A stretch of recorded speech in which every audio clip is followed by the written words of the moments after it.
Buenas tardes, mi nombre es Israel Romo.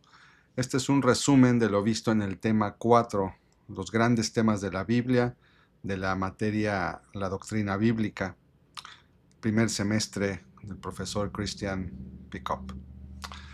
La teología es considerada la reina de las ciencias, pues en muchos casos fueron los teólogos quienes formaron un ambiente propicio para el avance del estudio de la creación, y al paso del tiempo esto se convirtió en lo que hoy conocemos como la ciencia.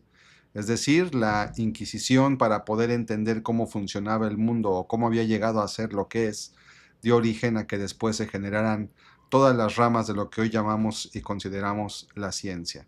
Y es que la Biblia dice claramente en el Salmo 119, verso 160, la suma de tu palabra es verdad y eterna cada una de tus justas ordenanzas. La suma de su palabra es verdad, y todo lo que está en la Escritura nos enseña la verdad de todo, esencialmente, todo lo que es importante, como en este caso nuestro origen, quiénes somos, de dónde venimos, hacia dónde vamos.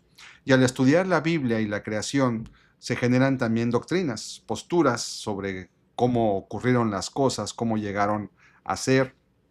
Y una doctrina es una enseñanza transmitida sistemáticamente.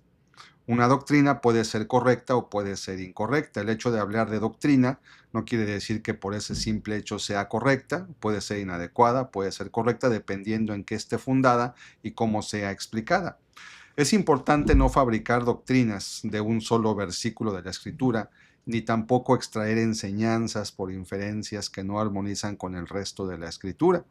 Si la teología es incorrecta, la doctrina también va a ser incorrecta. Por lo tanto, el texto que mencioné hace un momento, que la suma de su palabra es verdad, es muy importante para que cuando abracemos o tengamos una doctrina en nuestra vida, seamos cuidadosos de que ésta coincida perfectamente con el total de la Escritura y no solamente con alguna de sus partes. La sana doctrina podríamos considerar que tiene varias características. Por ejemplo, confronta y denuncia el pecado, declara y reconoce la Trinidad de Dios, busca siempre exaltar a Dios como su fin último, y también exalta la gracia de Dios como el único medio por el cual el hombre puede ser salvo. Si una doctrina contiene estos elementos esenciales, podríamos decir que es una sana doctrina, pero si falla en alguno de ellos, casi todas las doctrinas incorrectas o incluso heréticas que actualmente conocemos, y aún algunas que ya no están, pero que han mutado en formas modernas, fallan en alguno de los puntos que acabo de mencionar. El Catecismo Mayor de Westminster dice: ¿cuál es el fin principal y más alto de la existencia del hombre? Y la respuesta es: el fin principal y más alto propósito de la existencia del hombre es glorificar a Dios y gozar plenamente de Él para siempre. De hecho, esta es la primera pregunta de este Catecismo Mayor, que está hecho en una forma de un diálogo para responder preguntas que son de sumo interés. Y vemos que el principal y más alto propósito de la existencia no es ni gozar de buen alimento, buenas casas, buenos lugares. Lo más importante es glorificar a Dios y gozar de Él exaltándolo. Es muy importante y trascendente poderlo hacer. Hay tres posturas que a lo largo de la historia han pretendido explicar la realidad de nuestra existencia. La primera es el naturalismo, que considera lo material como lo único real y que por lo tanto no hay nada después de la vida.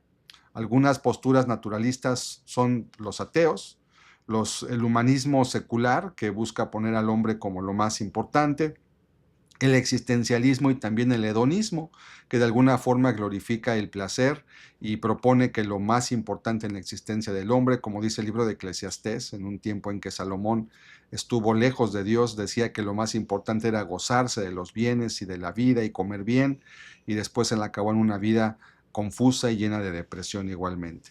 La segunda postura es la trascendentalista. Esta reconoce la existencia del mundo espiritual, reconoce que somos seres no solamente materiales y entiende al hombre como un ser que no es solamente carne y sangre. Sin embargo, tiene muchas acepciones, es decir, reconoce que hay un espíritu en el ser humano. Todas esas acepciones hacen muy confusa esta postura.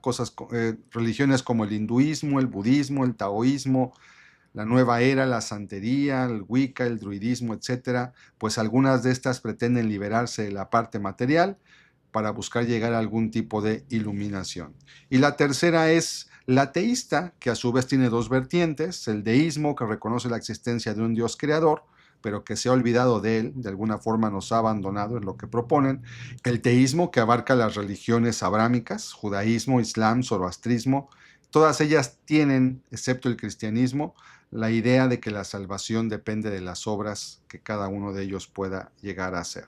Romanos 2:15 dice que muestran la obra de la ley escrita en sus corazones, su conciencia, dando testimonio, y sus pensamientos, acusándolos unas veces y otros defendiéndolos. Es decir, que el hombre no tiene una excusa para no buscar a Dios, para no acercarse a Él, porque Dios le ha dado una parte de esa ley dentro de su propia conciencia.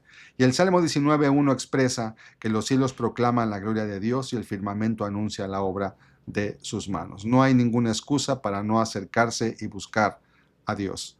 Cuando nos acercamos a conocer a Dios a través de la Biblia, hay tres conceptos importantísimos que no debemos pasar por alto. El primero es la inspiración de la Escritura, es decir, que nada se añade a la Biblia, nada se sustrae de la Biblia, tal como la tenemos en su canon, está completo, está cerrado. Y segunda de Timoteo 3:16 dice que toda Escritura es inspirada por Dios y útil para enseñar, para reprender, para corregir, para instruir en justicia. Esto nos lleva después a la inerrancia. La inspiración de la Biblia nos lleva forzosamente a esto porque es como una cadena, un eslabón va ligado al otro.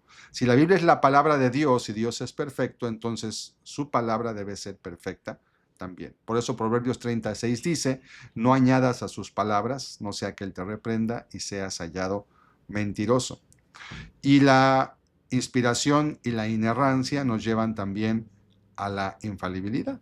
Esto dice que mientras que inerrante significa que está libre de error, infalible quiere decir que es completamente fiable, que nunca nos va a engañar, que nunca se va a equivocar ni va a faltar en su propósito de revelarnos la voluntad de Dios. Es decir, podemos confiar plenamente. Una persona puede ser muy inteligente, pero no es infalible. Una persona puede sacar 10 en un examen, pero puede equivocarse en el siguiente. Alguna vez puede fallar. La Biblia nunca. Por eso es que la Biblia no se moderniza, no caduca, y sus preceptos son eternos y constantes para nuestra vida. Esto nos lleva a entender entonces qué debemos considerar de la Escritura. Hay grandes temas de la Biblia, y aunque la Biblia es la palabra de Dios en su totalidad y toda es útil, es necesario dosificarla adecuadamente. De tal manera que cuando vamos a una farmacia y tenemos una necesidad porque tenemos un mal o una dolencia, no decimos deme una medicina porque toda la medicina sana. Necesitamos una medicina en particular que ataque la necesidad o el dolor que tenemos. De igual forma también la palabra de Dios tiene grandes temas. Segunda de Timoteo 4:2 dice: predica la palabra, insiste a tiempo y fuera de tiempo, amonesta, reprende, exhorta con mucha paciencia e instrucción. ¿Qué temas son fundamentales en la Escritura para que podamos considerarlos? Bueno, la revelación de un único Dios vivo y verdadero, la creación de Dios, cómo podríamos adorar a un Dios que no conocemos, el pueblo elegido para traer la revelación y al Salvador, muy importante. La Biblia dice que la salvación viene de los judíos y la Biblia también proviene de este pueblo. La promesa de un Salvador, que sería Jesucristo, el pecado en el mundo, su entrada y cómo afecta al ser humano y su entorno.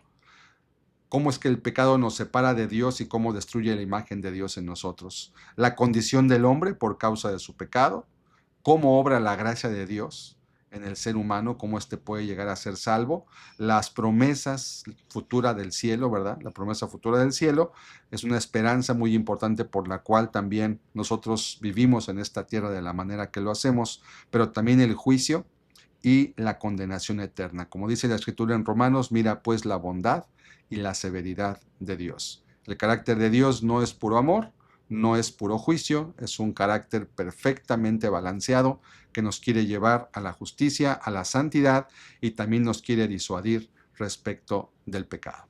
Que Dios les bendiga, que tengan muy buenas noches. Hasta la próxima.